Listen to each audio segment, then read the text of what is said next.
Hello everyone. तो good evening to all of you. जैसे कि मैंने आपको कल बताया था, आज का जो लेक्चर है वो प्रीमायर होगा। मतलब आप जो मुझे सुन पा रहे हैं ये एक रिकॉर्डेड लेक्चर है। तो जस्ट आज के लेक्चर में मैं आपको एक कंप्लीट इन्फॉर्मेशन देने वाला हूं, जो भी हमने अभी शुरू से लेके लास्ट तक, जहां तक हमने पूरा का पूरा रेफ्रिजरेशन पढ़ा है, उस रेफ्रिजरेशन का एक क्विक रिवीजन देना चाह रहा हूं, है ना। बिकॉज मतलब क्लासेस जो थी वो बीच में रुक गई थी। रुकने के बाद रुक क्या गई थी बीच में, मतलब एक दो दिन का हर्डल्स आए थे बिकॉज मंथ का एंड था और I was busy in some of the other work, है ना। तो अभी हम लोग जस्ट एक क्विक रिवीजन ले रहे हैं। इसके बाद मैंने एयर कंडीशनिंग स्टार्ट किया ही है। तो एयर कंडीशनिंग का मैंने 2 लेक्चर लिया है, मेरे ख्याल से 3 लेक्चर हो गया है ना। तो साइकोमेट्रिक चार्ट मैं आपको लाइव दूंगा, कल कराऊंगा साइकोमेट्रिक चार्ट्स को। आज जो है वो एक क्विक रिवीजन ले लेते हैं, ताकि जो पुरानी की पुरानी सारी चीजें हैं उनको मैं अच्छे से कनेक्ट कर पाऊं। तो आई होप आप इस लेक्चर को सारे के सारे एंजॉय करेंगे। मैं कोशिश करूंगा इसको जल्दी से जल्दी फिनिश करूं और उसके बाद हम लोग आगे अपना जो काम है वो करना स्टार्ट करेंगे, ठीक है। और मेरा ऐसा भी मानना है कि आप लोग की जो पढ़ाई है वो बहुत अच्छे से चल रही होगी। आप लोग चीज़ों को अच्छे से एनालाइज कर रहे होंगे, चीज़ों को अच्छे से पढ़ रहे होंगे, ठीक है। तो आप लोग जितने भी लोग हैं वो समझने की कोशिश करिएगा। मैं उम्मीद करता हूं कि आप समझ रहे होंगे। ये प्रीमायर है तो आप इसमें कमेंट वगैरह अगर करेंगे तो उससे कोई फर्क नहीं पड़ेगा। तो इससे अच्छा ये है कि आप इसको आराम से बस पढ़ने की कोशिश करिएगा कि हाँ मैं पढ़ रहा हूं, ठीक है। तो चलो हम लोग अपना जस्ट सेशन जो है वो स्टार्ट करते हैं और जस्ट वन बाय वन सारी की सारी चीज़ें देखते हैं। सबसे पहले मैं जस्ट यहाँ पे अपना इंट्रोडक्शन बता देता हूँ। माय नेम इज योगेश त्यागी। मेरे ख्याल से आप लोग सब लोग मेरे बारे में जानते हैं। My name is Yogesh Tyagi, faculty of mechanical engineering. और अगर मैं अपनी जस्ट बात करूं तो मैं जो सब्जेक्ट्स लेता हूं that is fluid mechanics, thermodynamics, heat transfer, RAC, IC engine और पावर प्लांट, ठीक है। ये वाले सब्जेक्ट्स में लेता हूं। और अभी तक की अगर मैं बात करूं तो लास्ट 7 ईयर्स में मोर देन 1 लाख स्टूडेंट्स को मैं पढ़ा चुका हूं। ये आपका प्यार है कि इतने सारे बच्चों को मैं अभी तक पढ़ा चुका हूं। बहुत सारे बच्चे ऐसे मिले हैं जिन्होंने बहुत अच्छी अच्छी रैंक लाए हैं। बहुत सारे बच्चे ऐसे थे जो मतलब कहीं अच्छे पीएसयूज में है। चलिए, और अगर मैं अपनी बात करूं तो I was in shipping corporation of India limited, ये मेरा नाम है। मेरे ख्याल से सब लोग मेरे बारे में बहुत अच्छे से जानते हैं। चलिए आगे बढ़ते हैं। मेरे ख्याल से अगर जितने भी लोग हैं अभी तक जिन्होंने अनअकैडमी का ऐप डाउनलोड नहीं किया है तो वो जस्ट प्ले स्टोर पे जाएंगे, अनअकैडमी का ऐप डाउनलोड करेंगे। यहाँ पे इंस्टॉल का ऑप्शन आ रहा होगा, आप इसको इंस्टॉल करेंगे। इंस्टॉल करने के बाद यहाँ पे जस्ट क्लिक करेंगे। क्लिक करने के बाद आपको गेट ईएससी फील्ड को चूज करना है, ठीक है। जैसे आप गेट ईएससी फील्ड को चूज करेंगे तो आपको कुछ फ्री कोर्सेज की, बिकॉज अनअकैडमी ऐसा ही नहीं है कि केवल यूट्यूब पे फ्री कोर्सेज देता है। आपके अनअकैडमी के ऐप जो है उस पर भी आपको फ्री कोर्सेज मिलते हैं। तो उन फ्री कोर्सेज को आपको अनलॉक करना रहेगा। दिस जस्ट रिमूविंग, यहाँ से जस्ट आपको अगर मुझे फॉलो करना है तो you can just follow me, और लाइक आप नाम डालेंगे योगेश त्यागी के नाम से, आप मुझे फॉलो करेंगे। फॉलो करने के बाद यहाँ पे मैसेज का ऑप्शन लिख के आ जाएगा, ठीक है। अच्छा, आप जैसे यहाँ पे मुझे सर्च करेंगे उसके बाद इट मे बी कि आपको जब आपसे पूछ रहा हो कि जब आपने अनअकैडमी का ऐप डाउनलोड किया है उसी टाइम से आपसे पूछेगा, तो आपसे कोड पूछेगा। आप ये कोड डाल सकते हैं। मेरा कोड है त्यागी 100, मेरे ख्याल से सबको आइडिया है। आप इस कोड को लगा सकते हैं। कोड लगाने के बाद आपकी जो फ्री क्लासेस, स्पेशल क्लासेस वो अनलॉक हो जाएंगे, लाइव टेस्ट अनलॉक हो जाएंगे, फ्री क्विजेस अनलॉक हो जाएंगे, अनअकैडमी का जो कॉम्बैट है वो अनलॉक हो जाएगा। तो आपके लिए एक बेहतरीन, मतलब एक और प्लेटफॉर्म है जहां पे आपको फ्री क्लासेस मिलती हैं। आप यहां पे भी ले सकते हैं, ठीक है। चलिए थोड़ा सा और आगे चलते हैं। अब मैं बात कर रहा हूं उन बच्चों की। कुछ बच्चे ऐसे भी होंगे जो बहुत ज्यादा सीरियस होंगे, जिनको लग रहा है कि मुझे नेक्स्ट ईयर तैयारी करके कुछ भी करके नेक्स्ट ईयर सिलेक्शन लेना है। तो उन बच्चों के लिए है आपके लिए प्लस। अगर आप आना चाहते हैं तो आप आ सकते हैं प्लस पे। प्लस में आपके पास क्या क्या मिलता है? आपको लाइव क्लासेस मिलती हैं, आपको क्रैश कोर्स मिलता है, वीकली टेस्ट मिलता है, डाउट सॉल्विंग मिलती है, हिंदी और इंग्लिश दोनों में मिलते हैं। प्लस आपको रैंक इंप्रूवमेंट बैचेस मिलते हैं। मतलब जब आपका सिलेबस पूरा हो जाता है तो सिलेबस पूरा होने के बाद आपके रैंक इंप्रूवमेंट के लिए जस्ट इस पे चलता है कि हाँ हमने क्विक रिवीजन कराया या आपके लिए कुछ टेस्ट वगैरह रखे, जो भी है, जो भी सारी चीज़ें वो रैंक इंप्रूवमेंट के लिए करते हैं। फिर इसके अलावा भी अगर आपको लगता है कि आप सेकेंड ईयर में हैं और सर हमें कुछ और बेहतरीन टाइप का करना है तो आप आइकॉनिक पे आ सकते हैं। आइकॉनिक में आपको मिलता है पर्सनल कोच, फिर आपको मिलता है एक स्टडी प्लानर, और आपको इसी में मिल जाता है स्टडी मटेरियल, तो आप इस पे भी जा सकते हैं। इसके अलावा अगर आप यहां से बात करेंगे तो आपको मिल जाते हैं स्टडी बूस्टर सेशंस, ठीक है, और आपको मिल जाते हैं personalised test analysis. But I think आप लोग अवेयर होंगे इस चीज के बारे में कि जो ये वाले कोर्सेज हैं ये बेटा आपके पेड कोर्सेज हैं, तो जो लोग भी सीरियस हैं, जिनको लगता है कि हाँ सर मैं सीरियस हूं, आई वांट टू डू, तो वो पेड कोर्सेज पे आ सकते हैं, प्लस के आप पेड कोर्सेज पे जा सकते हैं। पेड कोर्सेज की अगर मैं कॉस्ट की बात करूं तो एक है 12 मंथ्स का कोर्स, 12 मंथ्स का आप सब्सक्रिप्शन ले सकते हैं, जिसकी कॉस्ट जो है वो 27,225 है 12 महीने की। एक जो है 18 महीने की, जिसकी कॉस्ट जो है वो 34,650 है, आप इस पे भी जा सकते हैं। और 24 मंथ्स की जो कॉस्ट है वो आपके पास 39,600। दीज जो भी कॉस्ट है वो आफ्टर यूजिंग द कोड है, जब आप डिस्काउंट कोड यूज करेंगे तो you can use my discount code is Tyagi 100। और मैं आपको पहले भी बताया हूं, हर बार बताता हूं कि अगर आपको डिस्काउंट कोड यूज करना है तो आप ये वाला जो कोड है त्यागी 100, ये इस वजह से यूज मत करिएगा कि सर हमें डिस्काउंट मिलेगा।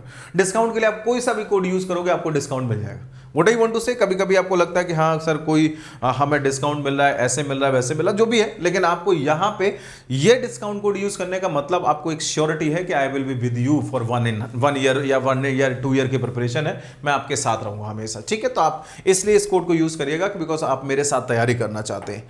नेक्स्ट अगर बेटा हम बात करें तो आइकॉनिक की बात करें, आइकॉनिक में अगर हम यहां से बात करें तो आइकॉनिक की कॉस्ट थोड़ी सी ज्यादा है, बिकॉज आपको इसमें एक एक्स्ट्रा कोच मिलता है, ठीक है, जो आपको बताता रहता है। इसकी जो कॉस्ट है वो 45,225 है। 24 मंथ्स की जो कॉस्ट है वो आपकी 66,600 है। इसमें भी आप कोड यूज कर सकते हैं, you can use my code and my code is Tyagi 100, ठीक है। माई कोड अगर आप यूज करना चाह रहे हैं तो you can use my code, that is Tyagi 100, आप इस पे जा सकते हैं। चलिए आगे चलते हैं। ये जस्ट प्लस क्लासेस का बेनिफिट है जो हम यहां से बात कर रहे हैं, प्लस क्लासेस के बारे में। ये प्लस क्लासेस का बेनिफिट है जिसमें आपको कोड यूज करना त्यागी 100। आपको क्या क्या मिलने वाला है, आपको डिटेल्ड क्लासेस मिलने वाली है for GATE, ESC and PSUs, best content की गारंटी ऑब्वियसली, वीकली टेस्ट मिलने वाले हैं। और ऐसा नहीं है कि आपको मुझसे ही पढ़ना है, आपको जिससे भी पढ़ना है, कोड यूज करने का मतलब है आप मेरे साथ रहेंगे, गाइड यू कि आपको क्या क्या करना है, ठीक है। बाकी आपको जिससे पढ़ना है, जितने टीचर्स हैं आप उनके बारे में मेरे ख्याल से सबको इन्फॉर्मेशन है, अगर नहीं होगी तो मैं आपको बताऊंगा, ठीक है। नेक्स्ट आपको पर्सनल फोकस मिलेगा, ऑब्वियसली टाइम आपका सेव हो जाएगा, मनी भी सेव हो जाएगा। मेगा क्विज आपको मिलेगी यहाँ से, जब भी आपका सब्जेक्ट ओवर होता है तो आपको एक क्विज मिलती है, ऑल इंडिया टेस्ट सीरीज मिलती है, आप मुझसे कनेक्ट हो सकते हैं किसी भी टाइम पे, ठीक है। प्लस आपको डेली मेरे साइड से मैं आपको जस्ट डेली इन्फॉर्म करूंगा कि आपको क्या क्या करना है, कैसे कैसे करना है, ठीक है। हाँ चलो, तो अगर आपको मेरे साथ इस जर्नी का पार्ट बनना है तो आप प्लस को ज्वाइन कर सकते हैं by using my code, otherwise बहुत सारे कोड्स हैं, किसी को भी आप यूज कर सकते हैं, ठीक है। चलिए, ये आपको अनअकैडमी का कॉम्बैट होता रहता है तो आप इसके बारे में जस्ट जान सकते हैं, इंफॉर्मेशन ले सकते हैं, अभी अभी जस्ट हुआ है। ये मेरा कोड है, अभी तक जिसने भी, ये मेरा प्रोफाइल है, जिसने भी अभी तक मुझे अनअकैडमी पे फॉलो नहीं किया है वो मुझे अनअकैडमी पे फॉलो कर सकता है। जस्ट ऐप डाउनलोड करके आपको @त्यागी 100 सर्च करना है या योगेश त्यागी का नाम सर्च कर लेना है, you will gate my profile और आप मुझे फॉलो कर सकते हैं, ठीक है। चलिए, तो अभी हम अपना जो यहाँ से सेशन है उसको स्टार्ट करते हैं। मेरे ख्याल से सारे के सारे लोग ये इन्फॉर्मेशन जानते हैं, बट फिर भी थोड़ा थोड़ा जस्ट ये इन्फॉर्मेशन ज़रूरी है, बिकॉज कुछ बच्चे ऐसे भी रहते हैं जो सीरियस रहते हैं। तो अब हम यहाँ से जस्ट बेटा स्टार्ट करते हैं। हम लोग यहाँ से जो बात करने जा रहे हैं that is on quick revision, ठीक है। हम लोग जो डिस्कशन करने जा रहे हैं that is on quick revision, ठीक है। अच्छा, अब क्विक रिवीजन में सर हम लोग क्या क्या करने वाले हैं वो मैं आपको बता देता हूं। क्विक रिवीजन में हम लोग क्या क्या करने वाले हैं, क्विक रिवीजन में बेटा अगर हम बात करें तो मैं सारा का सारा किसका करूंगा, मैं जो बात करने वाला हूं वो केवल रेफ्रिजरेशन का बात करने वाला हूं, ठीक है। मैं क्विक रिवीजन जो बात करूंगा वो रेफ्रिजरेशन का करूंगा, है ना, और बहुत ज्यादा टाइम नहीं लगाऊंगा। मैं ऐसा इसलिए चाह रहा हूं बिकॉज हम अभी साइकोमेट्रिक चार्ट्स पढ़ने जा रहे हैं और साइकोमेट्रिक चार्ट्स हमारे लिए बहुत ज्यादा इंपॉर्टेंट है। और इसके साथ साथ ये भी इंपॉर्टेंट है कि हम पुराना वाला पार्ट जो है वो भूले ना, है ना, पुराना वाला जो भी पार्ट है उसको हम सर भूले ना, बिकॉज होता है कि हम मतलब आगे का पढ़ते हैं और पीछे वाला भूल जाते हैं, ठीक है। चलो, अच्छा, हमने यहाँ से जब भी डिस्कशन किया था, मेरे ख्याल से जब आपने पढ़ना शुरू किया होगा तो हमने सबसे पहले जो डिस्कशन किया था वो हमने रेफ्रिजरेशन के बारे में डिस्कशन किया था। हमने यहाँ से बोला था कि रेफ्रिजरेशन क्या होता है। सबसे पहले जब हमने RAC स्टार्ट किया था तो सबसे पहले हमने यहाँ से रेफ्रिजरेशन के बारे में ही बताया था। और मैंने आपको बोला था रेफ्रिजरेशन क्या है, refrigeration is a process of maintaining lower temperature as compare to surrounding. हमने आपको जस्ट बोला था कि रेफ्रिजरेशन हमारा एक प्रोसेस है to maintain the lower temperature as compare to surrounding. मैंने आपको यह भी बताया था कि बाई चांस आपके दिमाग में ये डाउट आता कि सर रेफ्रिजरेशन और कूलिंग में what is the basic difference, it may be आपको ये डाउट आ जाए कि सर रेफ्रिजरेशन और कूलिंग में बेसिक डिफरेंस क्या होता है, ये भी तो कूलिंग का ही आप बात करें। यस, मैं डेफिनेटली बोलता हूं। हमने यहां से जस्ट बोला बेटा रेफ्रिजरेशन क्या है, इसमें हम टेम्परेचर मेंटेन करते हैं कैसे, बिलो द एटमॉस्फेरिक टेम्परेचर। इसमें जो भी हम टेम्परेचर मेंटेन करते हैं वो बिलो एटमॉस्फेरिक टेम्परेचर मेंटेन करते हैं। और अगर हम कूलिंग की बात करें बेटा, तो कूलिंग मतलब हम यहां पे जस्ट बोल देते हैं कि हाँ कुछ भी चीज जो गर्म है उसको ठंडा करना है, दैट इज कूलिंग। तो रेफ्रिजरेशन एक स्पेशल टाइप ऑफ कूलिंग है जिसमें हम lower than the atmospheric pressure lower than the atmospheric temperature जा रहे हैं। ठीक है, हमने यहां से रेफ्रिजरेशन की डेफिनेशन ली थी। रेफ्रिजरेशन की डेफिनेशन के बाद हमने यहां से आपको थोड़ा सा आगे जस्ट चलना शुरू किए थे। तो हमने रेफ्रिजरेशन के अलावा और भी आपको चीजें बताना शुरू की थी। मैंने बोला था इसमें एक और जब हम यूज करते हैं दैट इज रेफ्रिजरेंट। रेफ्रिजरेंट हमने यहां से बोला था refrigerant are the substances which are used, refrigerants are the substances which are used to maintain the lower temperature as compared to surrounding। One by one एक एक चीज को जस्ट समझते जाइएगा, है ना, बिकॉज आपके पास सब कुछ है कॉपी में, जस्ट एक रिकॉल करना है, सबको रिकॉल करना है, एक तरफ से रिकॉल करना है कि हाँ रेफ्रिजरेंट क्या है, refrigerant are the substances which are used to maintain the lower temperature as compare to surrounding. ठीक है, ये रेफ्रिजरेंट्स की हम बात कर रहे हैं, ये कुछ नहीं है, these are the substances which are used to maintain lower temperature as compare to surrounding. ठीक है, अच्छा फिर हमने यहां से जस्ट थोड़ा सा आगे बात करना शुरू की थी, आगे ले लेते हैं। हमने यहां से जस्ट बोला था कि ठीक है रेफ्रिजरेंट देख लिया, फिर हमने यहां से थोड़ा सा आगे डिस्कशन किया था that is unit of refrigeration, है ना। टाइम नहीं लगाएंगे, क्विक रिवीजन का मतलब क्विक रिवीजन, है ना। तो यूनिट ऑफ रेफ्रिजरेशन के बारे में हमने डिस्कशन किया था और हमने यहां से जस्ट बोला था this is nothing, this is ton of refrigeration. ठीक है, हमने यहां से बोला था कि यूनिट ऑफ रेफ्रिजरेशन में बेटा हमने यहां से जस्ट बोला था that is ton of refrigeration. आप इसमें कंफ्यूज भी हुए थे थोड़े से, मैंने आपको कंफ्यूज करने की कोशिश भी की थी। मैंने आपको 2 टन के बारे में बताया था, मैंने आपको बोला था एक हमारे पास यहाँ से एक ये वाला टन आता है और एक ये वाला टन आता है। ठीक है, एक ये वाला हमारे पास टन आता है, तो मैंने बोला था ये मीट्रिक टन है जिसका मतलब है 1000 किलोग्राम। ठीक है, ये मीट्रिक टन है और इसके बारे में हमने यहाँ से बोला था कि हमारे पास जस्ट 2 टाइप के टन आते हैं, जिसमें हमने यहाँ से जस्ट लिया था कि दैट इज ये वाला जो टन है 907 किलोग्राम, ये है हमारा यूनिट ऑफ रेफ्रिजरेशन। मैंने बोला था इतना अमाउंट हमने यहां से बोला था। टन ऑफ रेफ्रिजरेशन क्या बोलता है, it is the amount of heat which is to be extracted in order to convert 1 ton of water at 0 degree Celsius to 1 ton of ice at 0 degree Celsius। उसने यहां से बोला था 1 ton water को, कौन सा टन आपका 907, है ना, 1 टन वाटर को 0 डिग्री सेल्सियस वाटर फॉर्म से 0 डिग्री सेल्सियस आइस फॉर्म में कन्वर्ट करने के लिए हमें जितनी हीट की रिक्वायरमेंट होती है, जितनी हीट एक्सट्रैक्शन की रिक्वायरमेंट होती है, that is known as ton of refrigeration. ये मैंने आपको समझाया था, ton of refrigeration is nothing, it is the amount of heat that has to be extracted from 1 ton of water in order to convert it from 0 degree Celsius water form to 0 degree Celsius ice form in 24 hours और 1 day. तो मेरे ख्याल से ये चीज सबको clear होगी बहुत अच्छे से। ठीक है, फिर हम यहां से थोड़ा सा आगे जस्ट सोचना शुरू किए थे। हमने कहा ठीक है हमारे पास टन ऑफ रेफ्रिजरेशन तो सर हमें समझ में आया। इसके बाद आपने कुछ और बताया था, मैंने बोला था यस एक और टर्म मिला था that is known as COP। तो अगर हम यहां से जस्ट बात करें तो हमने यहां से बोला था that is coefficient of performance, है ना। और COP के बारे में हमने यहां से बोला था कि सर जो COP होता है, COP is equal to refrigeration effect divided by W input या हम यहां से लिख सकते हैं रेफ्रिजरेशन कैपेसिटी डिवाइडेड बाय हमारे पास आ जाता है पावर इनपुट, या फिर हम यहां से बोल देते हैं डिजायर्ड इफेक्ट डिवाइडेड बाय हमने यहां से जस्ट बोला था W इनपुट, है ना।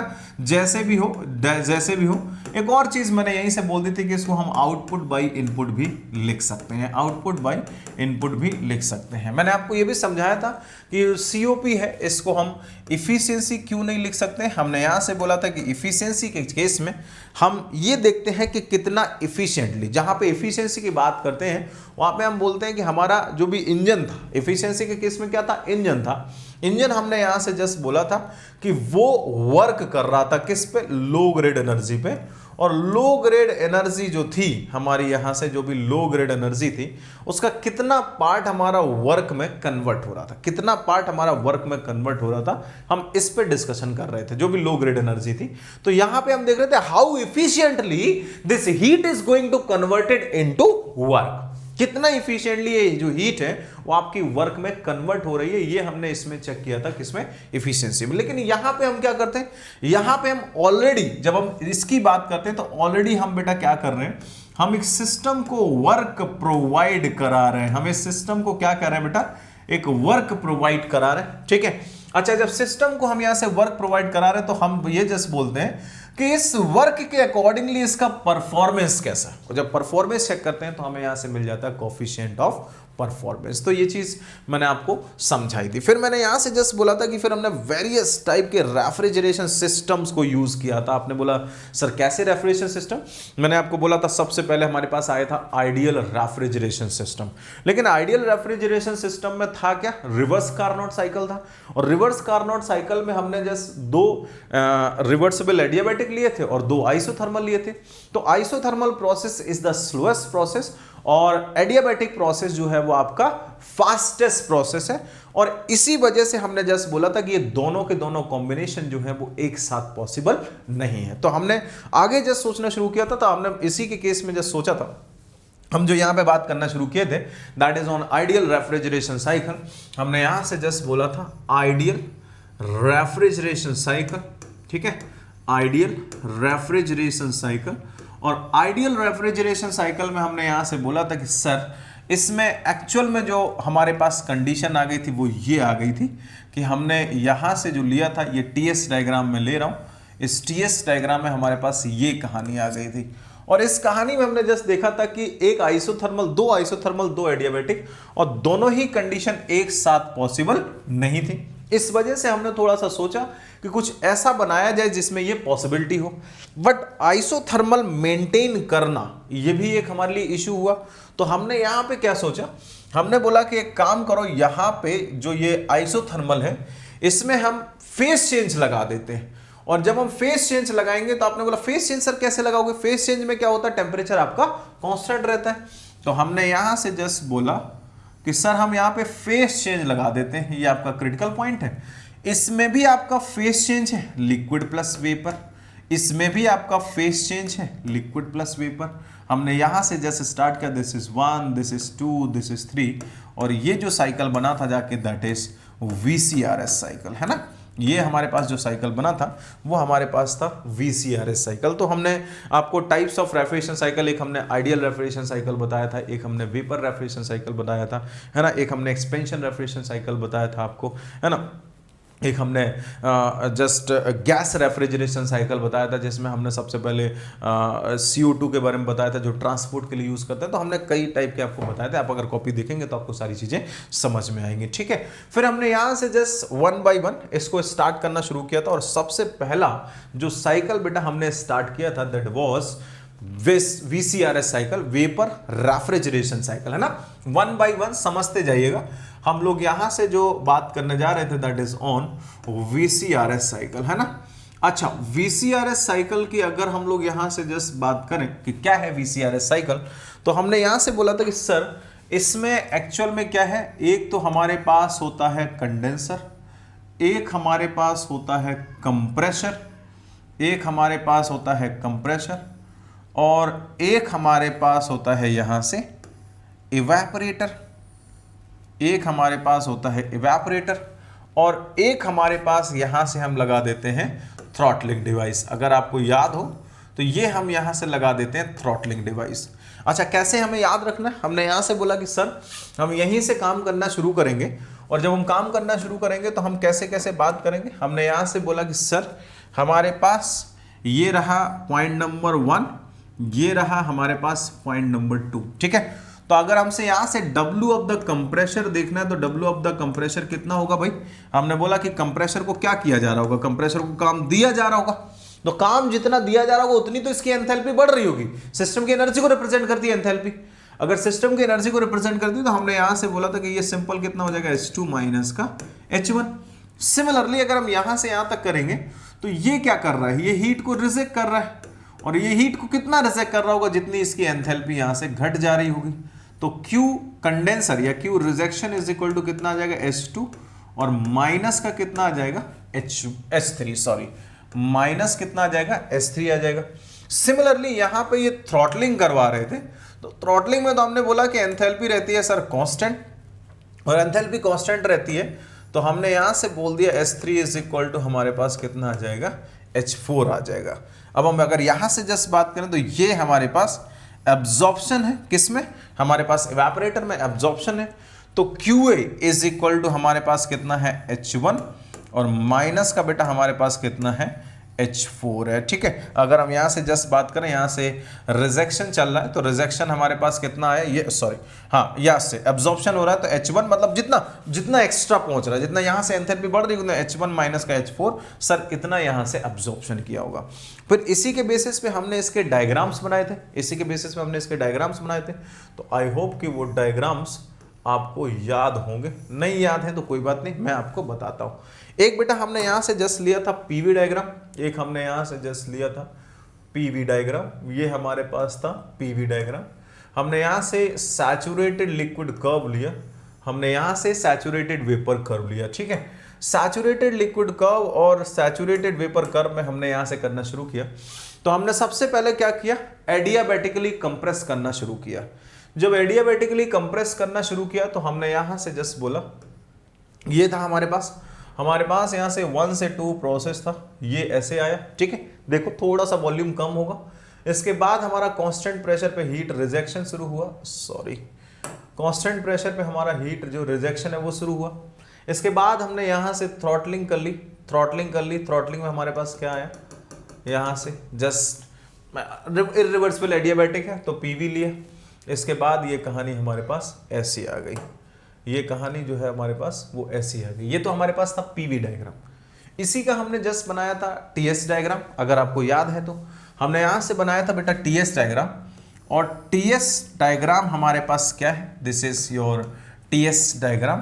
टीएस डायग्राम में हमने लिया था सैचुरेटेड लिक्विड कर्व, देन हमने लिया था सैचुरेटेड वेपर कर्व, और saturated liquid saturated vapour curve में सबसे पहले हमारे पास था ये एडियाबैटिक के बाद हमने यहाँ से जस्ट इसको ठंडा करना शुरू किया था, मतलब इस पे हीट रिजेक्शन शुरू किया था। फिर हमारे पास था यहाँ से थ्रॉटलिंग, फिर हमारे पास ये वाला था इस टाइप से, this is 1 2 and this was 3 and this was 4, ठीक है। ये हमारे पास पीवी डायग्राम आ गया, ये हमारे पास जस्ट टीएस डायग्राम आ गया। एक और हमने यहाँ से जस्ट डायग्राम खींचा, पीएच डायग्राम है ना, एक हमने पीएच डायग्राम खींचा था। हालांकि मैंने पीवी डायग्राम पे कोई डिस्कशन उस टाइम पे किया नहीं था, बट कोई बात नहीं, हमारे पास जस्ट जो है उसको हम यहाँ से शो कर देते हैं। आप चाहो तो यहाँ से पीएच भी बना सकते हो, ठीक है। आप बोलोगे सर पीएच कैसे बनेगा, तो आप यहाँ से पीएच बना सकते हो। हमने यहाँ से जस्ट बोला पीएच डायग्राम बनाना है सर, ओके, इसको यहां से देख लेते हैं, ठीक है। अच्छा, जब पीएच डायग्राम हमें यहां से बनाना है तो इसको पहले नीचे लाते हैं, पीछे बना लेते हैं। पीएच डायग्राम हमें यहां से बनाना है सर, हमें पीएच डायग्राम मतलब प्रेशर और एंथैल्पी चाहिए, ठीक है। हमने यहां से जस्ट देखना शुरू किया, ये बेटा मेरे पास प्रेशर है, ये मेरे पास एंथैल्पी है, ये मेरे पास प्रेशर है, ये मेरे पास यहां से एंथैल्पी है। हमने यहां से जस्ट बोला कि सबसे पहले सैचुरेटेड लिक्विड कर्व बना दो, फिर सैचुरेटेड वेपर कर्व बना दो। अगर पीएच डायग्राम है तो हमने बोला कि सबसे पहले अगर मैं इस पे बनाऊंगा तो इट इज बट ऑब्वियस कि जैसे जैसे मैं यहां से कंप्रेस करता जाऊंगा कंप्रेशन में, आपको याद होगा मैंने बोला जैसे जैसे कंप्रेस करूंगा तो एंथैल्पी बढ़ेगी और प्रेशर भी बढ़ेगा। एंथैल्पी और प्रेशर दोनों बढ़ेंगे तो ये लाइन जाएगी ऐसे। फिर कांस्टेंट प्रेशर पे काम हो रहा है लेकिन एंथैल्पी घट रही है, कांस्टेंट प्रेशर पे काम हो रहा है, एंथैल्पी घट रही है।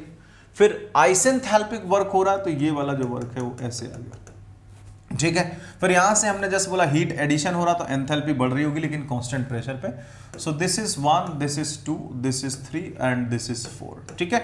अगर यहाँ की जस्ट बात करते तो यहाँ पे थोड़ा सा ध्यान रखना, ये ऐसे चला जाएगा बिकॉज हम एडियाबैटिक कंप्रेशन कर रहे थे और ये ऐसे आ जाएगा, ये इरिवर्सिबल एडियाबैटिक वाला कहानी है ना, ये रिवर्सिबल एडियाबैटिक हम जो कर रहे थे।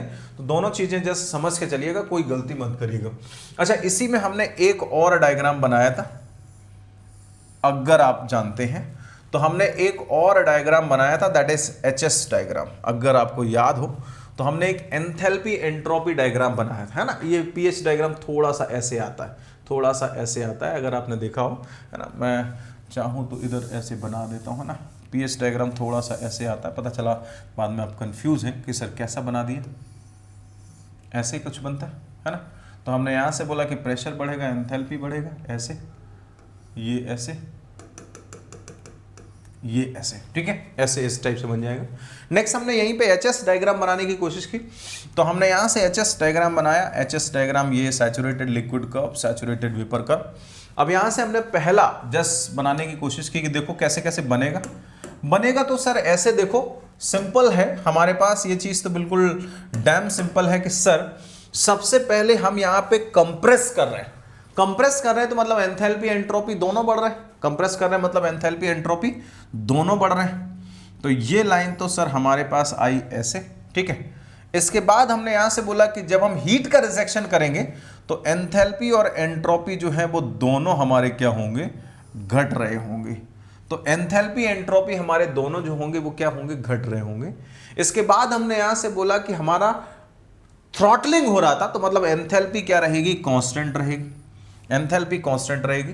फिर उसने यहां से बोला कि फिर से हम क्या कर रहे हैं, हीट एडिशन कर रहे हैं तो एंथैल्पी एंट्रोपी दोनों बढ़ रहे होंगे। This is like this, 1 2 3 and this is 4, ठीक है। यही आ रहा था, देखो 1 2 3 एंड 4। तो ये 4 डायग्राम मैंने आपको यहाँ से, पीबी डायग्राम मैंने उस टाइम पे नहीं बताया होगा, बट अभी एकदम से बन गया तो बन गया, नहीं बना तो कोई बात नहीं।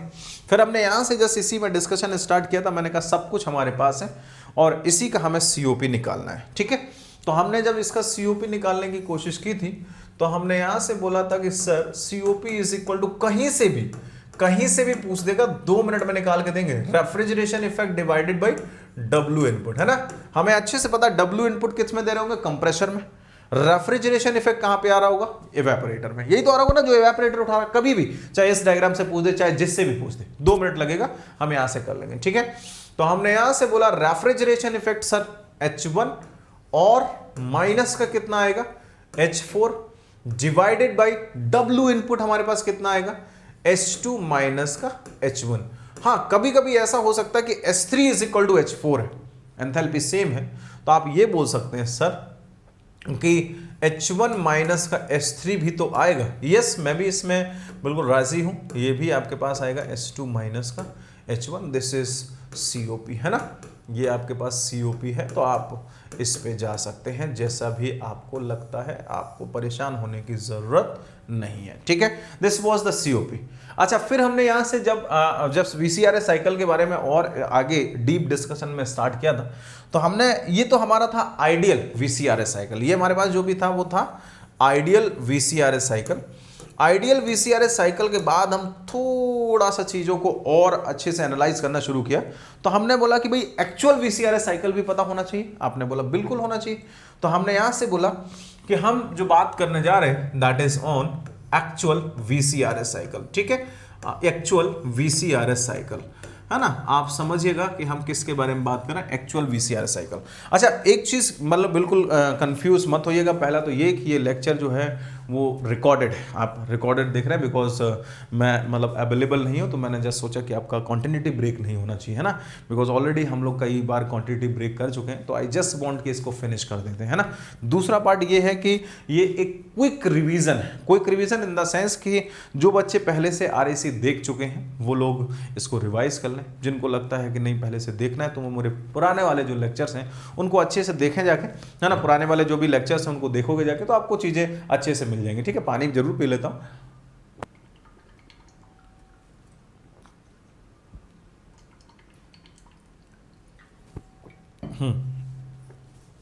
देखिए, तो हमारे पास ये एक्चुअल वीसीआरएस साइकिल की हम लोग बात कर रहे हैं।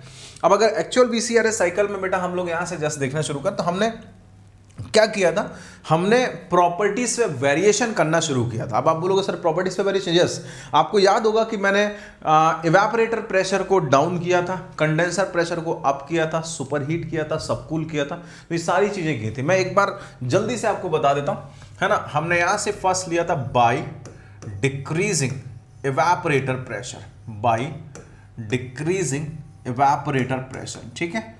हमने यहां से ये भी लिया था decreasing evaporator pressure, evaporator pressure को हम लोग यहां से डिक्रीज कर रहे थे, इवेपोरेटर प्रेशर, ठीक है, पी यही लिख देते हैं, इवेपोरेटर प्रेशर। अब आप यहां से जस्ट बोलोगे इवेपोरेटर प्रेशर को सर डिक्रीज किया था कैसे, मेरे पास यहां पे जो कुछ भी था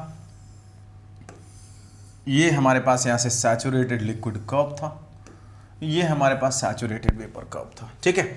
अब इसी में हमने यहां से जस्ट पुरानी जो कहानी ली थी वो कुछ इस टाइप से ले ली थी। हमने यहाँ से जो पुरानी कहानी ली थी बेटा वो हमने इस टाइप से ले ली थी। हमने यहाँ से जो था हमारे पास कुछ इस टाइप से था, ये टीएस डायग्राम, ठीक है, कोई सा भी एक डायग्राम आप यहाँ से देख सकते हो।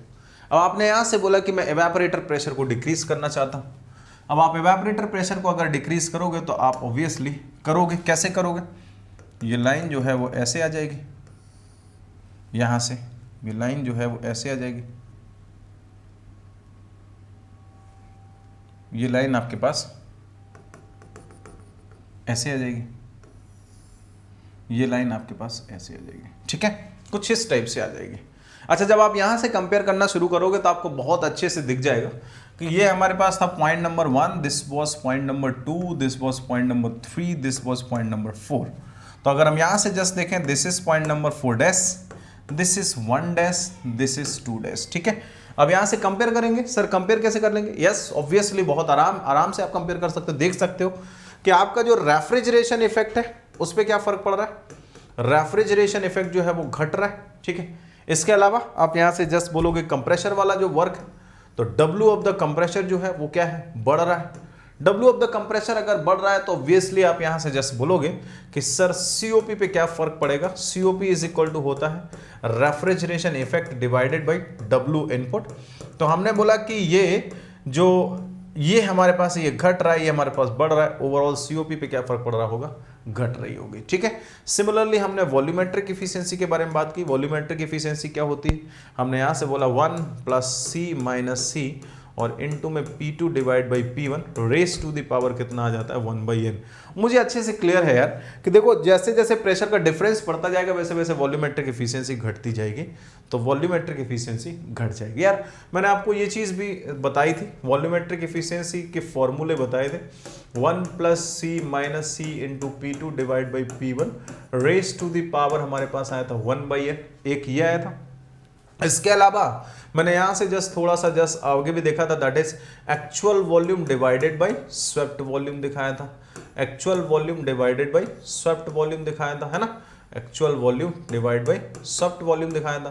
तो अगर मैं एक्चुअल वॉल्यूम की बात करूं तो ये हमारे पास कितना m इनटू में हमारे पास कितना आ जाता V1 divided by swept volume कितना π/4 इंटू डी स्क्वायर और इंटू में L इंटू नंबर ऑफ यहाँ से rotation into number of cylinders, है ना। जैसे मैंने आपको बताया था, तो आप इसको जस्ट चेक करते रहिएगा, ठीक है। जो भी है चीज़ें आपको क्लियर होनी चाहिए। This was by decreasing the evaporator pressure P। Next हमने यहाँ से एक और चीज़ पढ़ी थी, कंडेंसर प्रेशर इंक्रीज करके देखा था, ठीक है।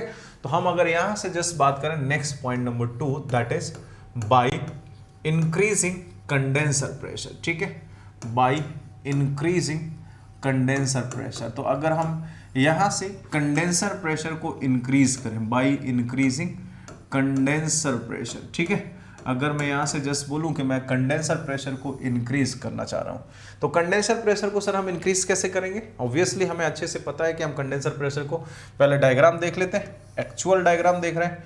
तो ये हमारे पास यहां से टीएस डायग्राम आया, और इस टीएस डायग्राम में हम कंडेंसर प्रेशर को सर बढ़ाना चाह रहे हैं। पहले डायग्राम बना लेते हैं। ये हमारे पास इस टाइप से था, ये हमारे पास इस टाइप से था, ये हमारे पास इस टाइप से था।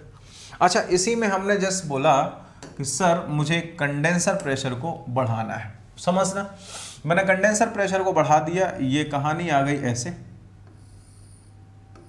ये आ गई ऐसे, ये आ गया ऐसे। ठीक है, मतलब आप क्लियरली देख सकते हैं, ये आपके पास 1 था, ये आपके पास 2 था, ये आपके पास 3 था, ये आपके पास 4 था। This is your 3 dash and this is your 4 dash. ठीक है, जब ऐसा आया तो आपने यहां से बोला कि सर डैम क्लियर है दैट रेफ्रिजरेशन इफेक्ट जो है वो आपका घट रहा है।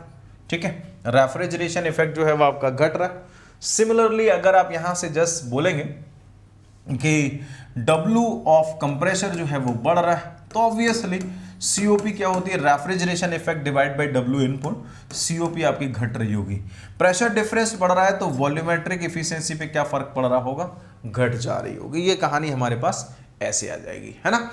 इसी के साथ साथ हमने एक और चीज लेके चले थे, बाय इंटरकूलिंग। ठीक है, इसी के साथ साथ हमने यहां से नंबर 3 एक और चीज लेके चले थे, दैट इज बाय इंटरकूलिंग। अब यहां से जस्ट समझिएगा कि इंटरकूलिंग में आपसे क्या करवाना चाह रहा है, क्यों करवाना है। ये चीजें आपको रटी हुई होनी चाहिए बिल्कुल, है ना। ऐसा नहीं होना चाहिए कि सर हमको इसमें कुछ पता नहीं है या कैसे होता है। ये आपको बिल्कुल रटा हुआ होना चाहिए, बिल्कुल क्लियरली समझ में आना चाहिए, है ना। बिकॉज ये आपको ऐसा नहीं है कि आपको चीजें मतलब वहां पे सोचना रहेगा। जब भी आपका पब्लिक सेक्टर का पेपर आएगा, कुछ भी आएगा, तो उसमें सोचना नहीं, है ना। हमारे पास ये आया एक टीएस डायग्राम, और इस टीएस डायग्राम में हमने ये सैचुरेटेड लिक्विड कर्व लिया, ये सैचुरेटेड वेपर कर्व लिया, और इसी के अकॉर्डिंगली हम लोग यहाँ से चलना शुरू किए। अच्छा, जब चलना शुरू किए तो हमने यहाँ से जस्ट ऐसे ही बात करना शुरू की कि ये डायग्राम था हमारे पास इस टाइप से, ये डायग्राम था हमारे पास इस टाइप से, ये डायग्राम था हमारे पास इस टाइप। ठीक है, अच्छा हमने यहाँ से बोला कि इंटरकूलिंग कर रहे हैं, तो मतलब ये हम ऐसे आ जाएंगे, ऐसे आ जाएंगे। समझ सकते हैं मेरे ख्याल सारे के सारे। अगर ऐसा है तो आप यहां से बिल्कुल क्लियरली समझ रहे हैं कि भैया ये चीज जो है वो बढ़ गई। यस, नंबर 1 हमने यहां से बोला कि भैया WC सेम रहेगा, WC हमारा सेम, और चीज क्या बोलोगे? W सेम है, WC सेम के अलावा नंबर 2 रेफ्रिजरेशन इफेक्ट जो है वो बढ़ गया, रेफ्रिजरेशन इफेक्ट बढ़ गया, रेफ्रिजरेशन इफेक्ट बढ़ गया, ये सेम है। तो नंबर 3 COP क्या होता है? Refrigeration effect divide by WC, तो मतलब COP हमारा क्या हो गया? बढ़ गया है। और वॉल्यूमेट्रिक इफिशिएंसी पे तो कोई फर्क पड़ेगा नहीं, तो वॉल्यूमेट्रिक इफिशिएंसी क्या रहेगी बच्चे? कांस्टेंट रहेगी। Volumetric efficiency will remain constant. ठीक है, आप यहां से बहुत आराम से जस्ट देख सकते थे। नंबर डालना चाह रहे हैं तो नंबर डाल दीजिए, 1 2 3 and 4, and this is 3 dash and this is 4 dash. तो नया रेफ्रिजरेशन इफेक्ट बेटा जो आएगा वो कितना आएगा? H1 माइनस का H4 डैश, H1 माइनस का कितना आ जाएगा? H4 dash. तो यस, इंटरकूलिंग हमारे लिए फायदेमंद है, हम इंटरकूलिंग चाहें तो कर सकते हैं। एक और चीज होती है बाय सुपर हीटिंग, है ना, दैट इज नंबर 4। और नंबर 4 हमसे यहां से बात कर रहे हैं, हम लोग लिख सकते हैं बाय सुपर हीटिंग, कि सर हमसे अगर सुपर हीटिंग करवाता है तो हम यहां से क्या करेंगे। तो अगर सुपर हीटिंग की बात करेगा तो सुपर हीटिंग भी बता देंगे, हमको क्या फर्क पड़ रहा है ना, हमने तो सारा कर रखा है। तो सुपर हीटिंग सर हमारे पास क्या है? हमने यहां से बोला कि सर हमारे पास सुपर हीटिंग क्या है? दिस इज लाइक दिस, ये सैचुरेटेड लिक्विड कर्व है, ये सैचुरेटेड वेपर कर्व है, और इसमें अगर हम यहां से जस्ट देखना शुरू करें तो देखिएगा क्या आ रहा है। ये हमारे पास ऐसे आ रहा है, ये हमारे पास ऐसे आ रहा है, दिस इज लाइक दिस। इसमें सुपर हीट करना चाहते हैं तो ये रही आपके पास यहां से सुपर हीटिंग वाली, ये रहा आपके पास यहां से सुपर हीटिंग वाला। ठीक है, ये ऐसे मिल जाएगा। हालांकि ये स्ट्रेट लाइन ही जाएगी, ये स्ट्रेट लाइन ही जाएगी। This is 1, this is 2, this is 3, this is 4। ठीक है, this is 1 dash, this is 2 dash. Okay, अच्छा हमने यहां से जस्ट बोला कि अगर हमसे जस्ट बोलेगा तो ये चीज तो बिल्कुल डैम क्लियर है कि रेफ्रिजरेशन इफेक्ट जो है वो हमारा क्या हो रहा है, थोड़ा सा बढ़ रहा है। सुपर हीटिंग से रेफ्रिजरेशन इफेक्ट जो है वो बढ़ रहा है। तो हमने फर्स्ट केस लिया, यस रेफ्रिजरेशन इफेक्ट जो है वो हमारा इंक्रीज कर रहा है। नंबर 2 हमसे यहां से बेटा बात करेगा कि W इनपुट की बात कर रहा है। W इनपुट जो है ऑब्वियसली आप यहां से मैंने जस्ट बताया था कि जब कोई भी रेफ्रिजरेंट ज्यादा एनर्जी को यहां से एब्जॉर्ब करेगा, स्पेंड ज्यादा होगा, एक्सपेंड ज्यादा होगा, तो आपको उसको वर्क ज्यादा देना पड़ेगा। या आप यहां से बोल रहे हैं कि जब उसकी इंटरनल एनर्जी बढ़ जाएगी तो उसको कंप्रेस करने के लिए उतनी ज्यादा पावर लगानी पड़ेगी। तो यस आपका W इनपुट थोड़ा सा बढ़ेगा, थोड़ा सा आपका W इनपुट जो है वो बढ़ेगा। ये दोनों चीजें हैं। अब यहां से बात आती है कि सर COP की बात कर रहे हैं, और COP इज इक्वल टू हमारे पास मिलेगा रेफ्रिजरेशन इफेक्ट डिवाइडेड बाई हमारे ख्याल से यहां से मिलेगा W इनपुट। और आपको क्लियर है कि ये दोनों बढ़ रहे हैं, और जब दोनों बढ़ रहे हैं तो आपको यहां से समझ नहीं आता है कि सर COP हमारा बढ़ रहा होगा या घट रहा होगा, आई डोंट नो। और अगर ऐसा है तो इसके लिए आप यहां से लिख सकते हैं कि सर जब दोनों बढ़ रहे हैं तो COP आपका बढ़ सकता है, मे इंक्रीज, ठीक है, मे डिक्रीज। COP मे इंक्रीज, मे डिक्रीज। किस पे डिपेंड करेगा? It depends on the refrigerant, ठीक है, ये डिपेंड करेगा, डिपेंड्स ऑन रेफ्रिजरेंट। ये बच्चा आपका डिपेंड करेगा रेफ्रिजरेंट पे कि आपका रेफ्रिजरेंट कैसा है। जैसे अगर हम यहां से बात करें कि हमसे अगर बोल रहा है कि R134A यूज कर रहे हैं, R134A यूज कर रहे हैं, तो हमारी जो COP है वो बढ़ जाएगी, है ना। आपको मैंने पढ़ाया, इसको चेक कर लीजिएगा। NH3 यूज कर रहे हैं तो NH3 के केस में COP जो है वो घट जाएगी, ठीक है। ये मैंने आपको पढ़ाया है, आप इसको चेक कर लीजिएगा, ठीक है। घट जाएगी, बढ़ जाएगी, जो भी है वो मैंने आपको पूरा का पूरा पढ़ाया है।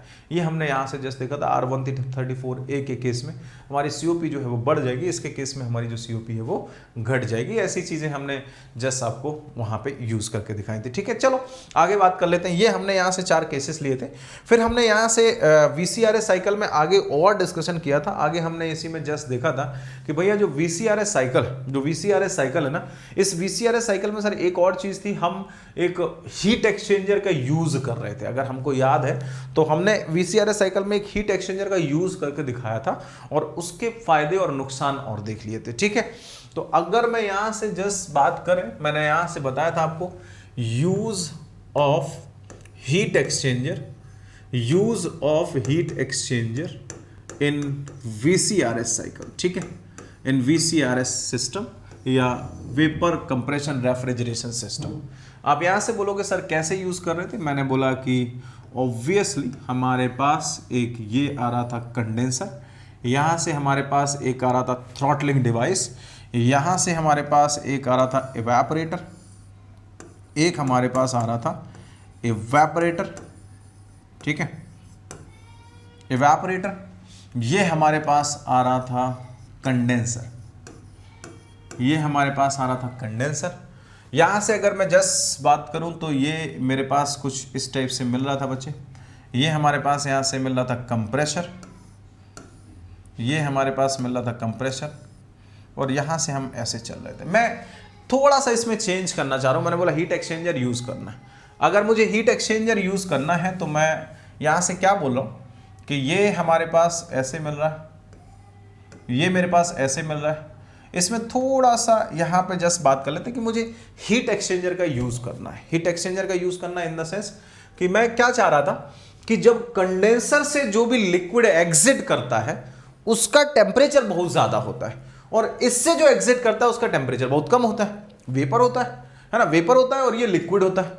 तो हमने बोला कि हम एक काम कर लेते हैं, हम इसको यहीं से वापस लाते हैं, वापस लाके इनको इसी हीट एक्सचेंजर के थ्रू हम पास कराते हैं, किसी हीट एक्सचेंजर के थ्रू।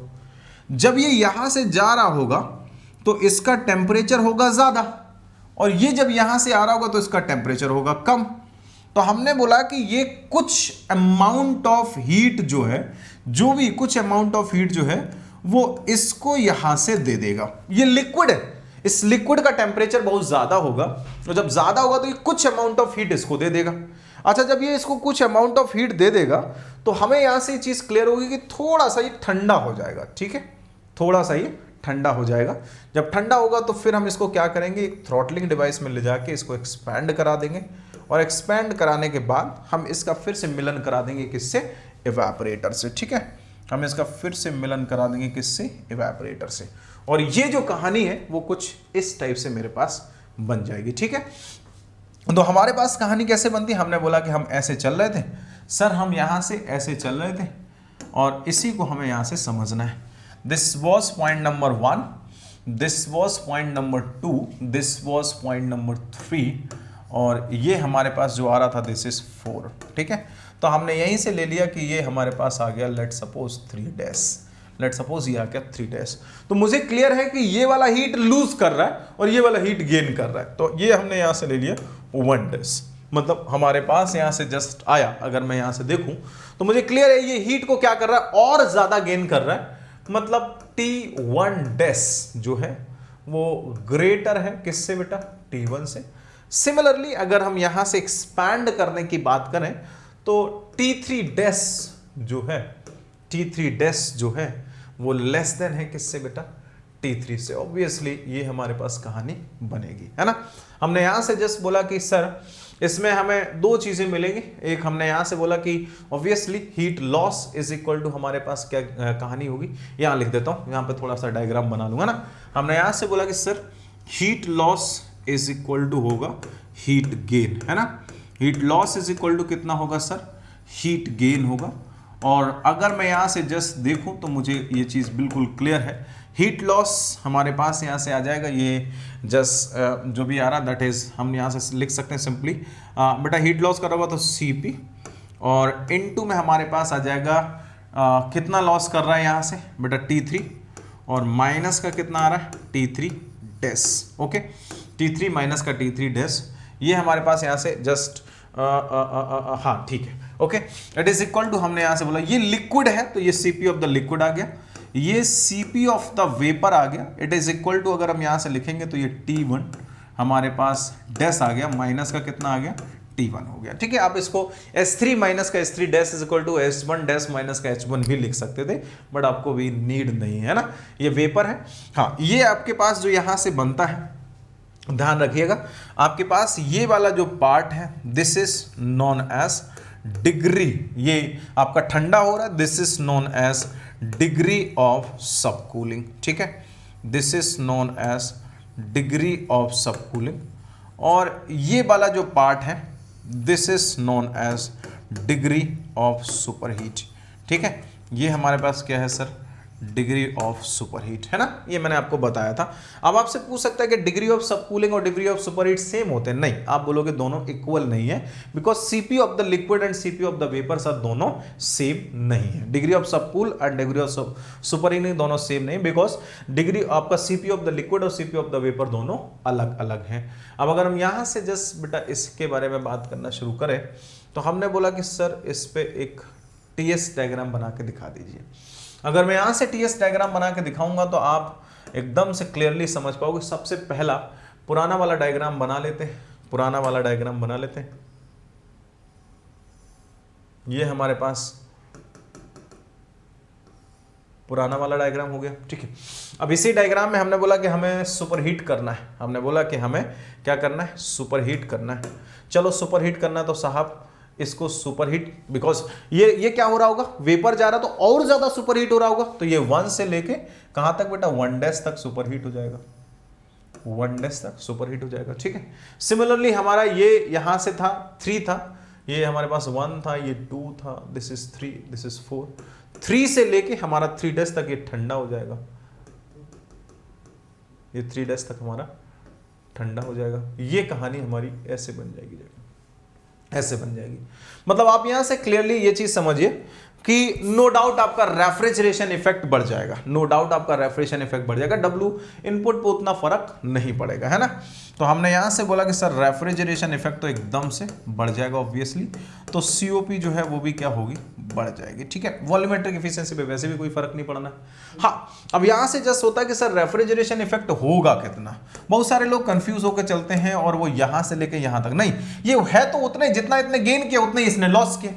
तो तो आपका रेफ्रिजरेशन इफेक्ट जो आता है वो H1 डैश माइनस का कितना आता है H1, या फिर आप यहां से कितना लेके चलते हैं बेटा, सॉरी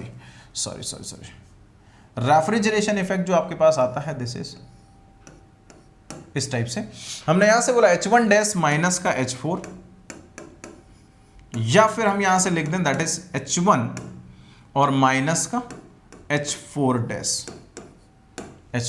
ठीक है। दोनों में से कोई सा भी लेके चल सकते हो, दोनों में से, या तो यहां से लेके यहां तक का या यहां से लेके यहां तक का, ठीक है, ऐसे आप लेके चलते हैं। ये रेफ्रिजरेशन इफेक्ट है, दोनों में से कुछ भी आप लेके चल सकते हैं, और इसके बेसिस पे आपका क्वेश्चन जो है वो पूछ लेता है। तो अगर पूछ लेता है तो आप कंफ्यूज मत होइएगा, आप 2 मिनट में उसको आंसर करिएगा, yes this will be the answer, ठीक है। ये हमारे पास यूज ऑफ हीट एक्सचेंजर है इन वीसीआरएस साइकिल है। नेक्स्ट पॉइंट पे और बात कर लेते हैं, नेक्स्ट पॉइंट पे और डिस्कशन कर लेते हैं। दिस इज, है ना, हमने यहाँ से एक और इसी में सिस्टम पढ़ा था, that is cascade refrigeration system, आपको याद होगा। तो हमने यहाँ से जस्ट बोला था कैस्केड रेफ्रिजरेशन सिस्टम क्या होता है। कैस्केड रेफ्रिजरेशन सिस्टम आपको मैंने बताया था कि सर एक्चुअल में जो कैस्केड रेफ्रिजरेशन सिस्टम होता है उसको हम यूज किस लिए करते हैं, उसको हम लोग यूज करते हैं जब हमें बहुत ज्यादा लोअर टेम्परेचर मेंटेन करना होता है। जब हमें बहुत ज्यादा लोअर टेम्परेचर मेंटेन करना होता है तो हम कैस्केड रेफ्रिजरेशन सिस्टम को यूज करते हैं। अब कैस्केड रेफ्रिजरेशन सिस्टम में हमारे पास क्या क्या है, हमने यहां से जस्ट बोला कि सर हमारे पास यहां से हम 2 एक्चुअल में सिस्टम यूज करते हैं। एक हमारे पास ये रहा जिसमें ये कंप्रेशर लगा हुआ, ठीक है, ये हमारे पास थ्रॉटलिंग है, ये हमारे पास ये रहा जिसमें हमारा एवापोरेटर लगा हुआ, ठीक है। इसके अलावा हम इसी में एक और सिस्टम यूज कर लेते हैं जो लोअर टेम्परेचर पे रहता है, ठीक है। हमने यहां से जस्ट बोला ये हमारे पास कंडेंसर है जिसमें ये हमारे पास यहां से इस टाइप से लगा हुआ, ये हमारे पास कंप्रेसर लगा हुआ, ठीक है, यहाँ से ये थ्रॉटलिंग लगी हुई है और यहाँ से ये इवेपोरेटर लगा हुआ है। आप यहाँ से पूछ सकते थे कि सर ये क्या है। एक्चुअल में ये कंडेंसर जो है वो अपने लोअर टेम्परेचर पे हीट को सप्लाई करता है। जो भी हीट है कंडेंसर क्या है, रिजेक्ट करेगा तो लो टेम्परेचर वाले को देगा, ना कि हाई टेम्परेचर वाले को। तो हमेशा इसका जो इवेपोरेटर होता है वो इसके कंडेंसर से क्या होता है, नीचे आता है। और इसी वजह से जब हम इसका डायग्राम बनाते हैं तो डायग्राम हमारे पास कुछ इसी टाइप से मिलता है, ये हमारे पास 2 सिस्टम रहते हैं। इन दोनों सिस्टम में बेटा अगर हम यहाँ से 1 बाय 1 डिस्कशन की बात करें तो हमें यहाँ से ये वाला जो सिस्टम है, ये वाला जो सिस्टम है ये हमारे पास ऐसे मिल जाता है, ठीक है, ये हमारे पास ऐसे आ जाता है। अब हमने नीचे वाले का कंडेंसर इससे ऊपर बनाना है, नीचे वाले का कंडेंसर हम क्या कर देते हैं, इससे ऊपर बनाते हैं, ये लीजिए, ठीक है, यहां से ऐसे आ जाता है, ऐसे बन जाता है। ये इसको क्या कर देता है, हीट का लॉस कर देता है। और सीओपी मैंने आपको इसको सीओपी का फॉर्मूला बताया था। सीओपी वाला फॉर्मूला कितना आता है, COP1 into COP2, overall COP जो आती है दैट इज COP1 और इंटू COP2 डिवाइड बाई बेटा कितना आ जाता है 1 प्लस COP1 और प्लस का कितना आ जाता है COP2 आ जाता है ना। तो आपको मैंने ये चीज़ बताई थी। ये ओवरऑल COP का फॉर्मूला है, इसमें बहुत ज़्यादा याद करने की जरूरत नहीं है, बस आपको सिंपल लगाना है and you will get the answer. तो this was cascade refrigeration. So this is all about the vapour compression refrigeration system जो मैंने आपको पढ़ाया है, ठीक है, सिंपल। इसके अलावा अगर हम यहाँ से जस्ट बात करें तो हम लोग जस्ट बात करने जा रहे हैं गैस रेफ्रिजरेशन साइकिल के बारे में। गैस रेफ्रिजरेशन साइकिल में हमने यहाँ से बोला कि सर क्या है, गैस रेफ्रिजरेशन साइकिल के बारे में बात कर रहे हैं, यस। तो गैस रेफ्रिजरेशन साइकिल के बारे में अगर आप बोलेंगे तो क्या बोलेंगे, चलो यहाँ से बात कर लेते हैं। हमने यहाँ से बोला कि सर जो गैस रेफ्रिजरेशन साइकिल है वो हमें यहाँ से सिंपल जस्ट बताता है। जो हमारे पास था क्या, हमारे पास था यहाँ से बेटा सिंपल, ये हमारे पास था एवेपोरेटर, ये हमारे पास था एवेपोरेटर, ठीक है, और ये हमारे पास था यहाँ से कंप्रेसर, सॉरी एवेपोरेटर नहीं, दिस वाज कंडेंसर। कंडेंसर की जगह पे हम कूलर लगा देते बिकॉज गैस है। अब गैस फेस चेंज तो कराएगी नहीं, और यहाँ पे हम क्या लगा देते हैं, मैंने आपको समझाया था, यहाँ पे हम एक एक्सपेंशन डिवाइस लगा देते हैं, है ना। और बिकॉज हम यहाँ पे थ्रॉटलिंग नहीं लगा सकते बिकॉज आइडियल गैस है, और आइडियल गैस में थ्रॉटलिंग में टेम्परेचर कभी भी गिरेगा नहीं, तो हम यहाँ पे जस्ट ये वाला चीज़ लगा के चलते हैं। और यहाँ पे वही इवेपोरेटर है जिसको हम रेफ्रिजरेटर के नाम से जानते हैं, बाकी सब चीज़ें वही हैं। हाँ, अगर हम यहाँ से जस्ट बात करेंगे, this is absorption, absorption is equal to, हम यहाँ से लिख सकते हैं this is 1, this is 2, this is 3 and this is 4 and this is, हम यहाँ से लिख सकते हैं H1 माइनस का H4 और ये आ जाएगा Cp ऑफ T1 माइनस का T4, बिकॉज अब ये आइडियल गैस है, अब ये आइडियल गैस है, तो आइडियल गैस के केस में हम इसको लिख सकते हैं, पुराने वाले में नहीं लिख सकते थे। WT की बात करेंगे तो WT कितना आ जाएगा बेटा, सॉरी WC कितना आ जाएगा, हमारे पास Cp ऑफ T2 माइनस का T1 आ जाएगा। और इसकी अगर हम बात करेंगे तो Cp यहाँ से Q थ्रो, यहाँ से हमारा कूलर जो है वो कितना आ जाएगा Cp और T3 माइनस का यहाँ से, या Q रिजेक्शन लिख देते हैं, T3 माइनस का कितना आ जाएगा T2, बिकॉज कूलर और कंडेंसर में आप कंफ्यूज हो सकते हैं। और यहाँ से बेटा W ऑफ टरबाइन या W ऑफ एक्सपेंडर लिखेंगे, that is Cp of T3 minus का T4 आ जाएगा। ठीक है, ये कहानी ऐसे आ जाती है। बाकी अगर इसका फॉर्मूला निकालते हैं COP का, तो COP का फॉर्मूला तो मेरे ख्याल से आप सब जानते ही होंगे। COP का फॉर्मूला कितना आ जाता है, 1/R pressure ratio RP raise to the power gamma minus 1 gamma minus का 1, ऐसे निकल आता है। ठीक है, तो आप यहाँ से बहुत आराम से जैसे इसको देख सकते हैं और इसको सॉल्व कर सकते हैं। ठीक है, ये मैंने आपको बताया था, इसमें मैंने आइसेंट्रोपिक इफिशियंसी का फंडा आपको बताया था। आइसेंट्रोपिक इफिशियंसी जो हम यहाँ से कंप्रेशर की बात करेंगे, कंप्रेशर में क्या आ जाता है बेटा, हमारा एक्चुअल वर्क ज़्यादा होता है, तो W आइडियल डिवाइड बाई कितना होता है, W एक्चुअल होता है। W आइडियल डिवाइड बाई क्या होता है, W एक्चुअल होता है, आप इसको लगा सकते हैं। और टरबाइन में आपके पास कितना आ जाता है, W यहाँ से actual divide by W ideal आ जाता है। ठीक है, W आइडियल आ जाता है। तो ये मैं आपको बहुत अच्छे से पढ़ा चुका हूँ, आप पीछे अगर देखेंगे चल के तो आप बहुत आराम से लेक्चर फाइंड करेंगे। ठीक है, तो इसमें बहुत ज़्यादा नहीं रहता, ये 2-3 फंडा रहते हैं जिनके थ्रू हम यहाँ से निकालते रहते हैं, हमेशा हमेशा COP और ये सारी चीज़ें इसी के थ्रू निकलती हैं, है ना। आइसेंट्रोपिक में बस थोड़ा सा ध्यान रखना होता है, जब जब चीज़ें दे देगा तो आइसेंट्रोपिक को हम करेंगे। ठीक है, इसके अलावा एक और साइकिल आता है VARS साइकिल। VARS साइकिल में मैंने आपको एक ही फंडा बताया था। VARS साइकिल में सबसे पहले याद रखना है कि हम कंप्रेशर को रिप्लेस करते हैं, और कंप्रेसर को रिप्लेस करने के लिए हम क्या यूज करते हैं बेटा, एब्जॉर्बर यूज करते हैं। हमने यहां से जस्ट बोला to remove the compressor, absorber, pump और जनरेटर, ये 3 चीजें हम जरूर यूज करते हैं। तो वेपर एब्जॉर्प्शन रेफ्रिजरेशन सिस्टम हम केवल उस जगह पे यूज करते हैं जहां पे कॉस्ट ऑफ इलेक्ट्रिसिटी बहुत ज्यादा होती है या कॉस्ट वहां पे इलेक्ट्रिसिटी अवेलेबल नहीं रहती है, और उस जगह पे हम यहां से जस्ट बोलते हैं कि sir vapour absorption refrigeration system use करते हैं। हाँ, वेपर एब्जॉर्प्शन रेफ्रिजरेशन सिस्टम आपका हाई ग्रेड एनर्जी पे काम कर लो ग्रेड एनर्जी पे काम करता है, और इस वजह से इसका COP जो आता है वो लेस देन 1 आता है, 0.3 से लेकर 0.5 के बीच में। ये आपने अच्छे से जस्ट देखा होगा, और मैंने आपको जस्ट यहां से बताया कि इसका COP याद रखने का एक ही तरीका है, COP मैक्सिमम आपका इसमें आता है, दैट इज गो बाई गो, है ना। ये आपको मैंने बताया था, गो बाई गो, एक ही फंडा याद रखो बस, जय माता दी बोल के आगे बढ़ जाओ। यहां से हमने बोला था ये हमारे पास कितना आया था TC और माइनस का T0 डिवाइडेड बाई TC। ठीक है, एक आपके पास यहां से आ जाएगा TE और डिवाइडेड बाई T0 और माइनस का आ जाएगा TE। ये बेटा हमारे पास है evaporator, this is generator, this is evaporator, यहां से G generator, O atmospheric, E evaporator. ठीक है, जनरेटर, एटमॉस्फेरिक, इवेपोरेटर, बस इसको याद रखना है और जो भी चीजें हैं उनको अच्छे से एनालाइज करना है। ठीक है, तो ये तो था एक quick revision in the sense I just want कि आपको सारी की सारी चीजें एकदम से अच्छे से पता रहे। किसी दिन मैं आपको कंप्लीट रिवीजन दूंगा जिसमें चीजों को देखेंगे, विद न्यूमेरिकल्स करेंगे, तो वो एक लंबी क्लास रहेगी, बट देखते हैं वो क्लास कब मिलती है, डिपेंड्स आपका डिमांड क्या है, because most of the students they are not taking interest in the RAC।